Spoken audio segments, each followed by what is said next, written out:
შობა მხოლოდ დღესასწაული არ არის.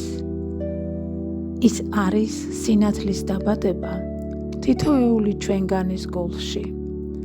ეს დღე გვახსენებს, რომ სიყვარული ყოველთვის იბადება სიჩუმეში, სიკეთეს სინათლეში და ღვთაებრივი ნაპერწკალი თითოეულ ჩვენგანში. შობა გვასწავლის არჩევანს, ვიცხოვროთ შიშით თუ სიყვარულით, განვიკითხოთ თუ ვაპატიოთ, დავშორდეთ თუ შევერთდეთ. როცა ვირჩევთ სიკეთეს, როცა გავცემთ გულიდან, როცა ვპატიობთ, მაშინ შობა ცოცხლდება ჩვენს ცხოვრებაში. დღეს ნუ ეძებ შობას მხოლოდ გარეთ, შეიგრძენი ის შენში, იქ სადაც სიყვარული სუნთქავს, იქ უკვე შობაა.